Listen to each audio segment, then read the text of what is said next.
Lo mettiamo qua. Allora, tra i Pischedda abbiamo anche gli artisti, no?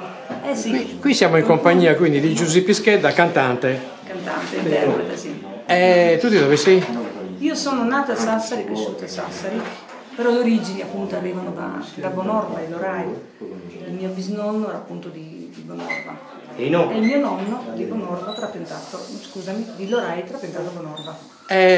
Quindi raccontaci un pochettino le tappe salienti della tua carriera Le artistica. tappe salienti della mia carriera artistica iniziano esattamente dalla piccola ragazzina di città, chiamiamola così, perché di paese non ho potuto avere questa fortuna, avrei preferito fosse di paese. Comunque, avevo 12 anni, ho iniziato a girare per le piazze della Sardegna attraverso anche un grande artista noto in Sardegna, che lui è Soleandro.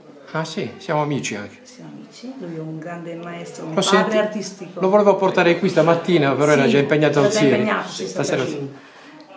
Quindi per me è una figura importantissima che ha, come dire, ha seguito tutto il mio percorso.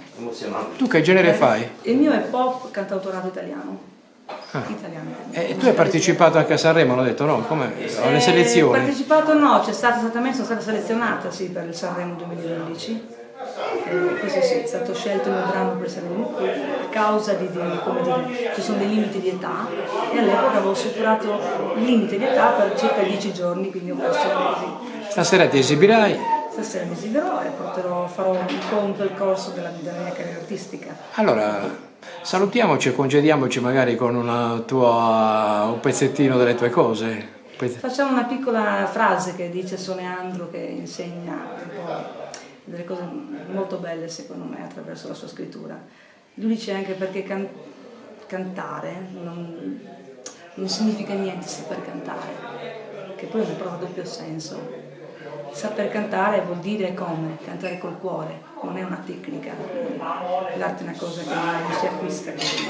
Però lui ha scritto un pezzo a cui sono molto legato, abbiamo avuto dei grandi riconoscimenti anche europei, scritto per il Cromie Martini. Questa è una cosa che a me ha veramente segnato tantissimo. E il titolo non ve lo dico, vi faccio una piccola strofa, sì, che dice così. Dove sei curioso, vero? Beh. Allora vieni stasera a sentirci. No, vabbè, dai, un po', per i nostri aficionados, i nostri che ci seguono su internet. Lo facciamo per loro. Fallo adesso. La faccio anche per te. Dai. La facciamo così a cappella, che sì, è la cosa più bella. È la cosa più bella. Dice così, perché cantare significa sapersi dare, sentirsi veri fino a spaccarsi il cuore, emozionarsi e c'è chi muore per emozionare. Il resto lo scopriamo insieme.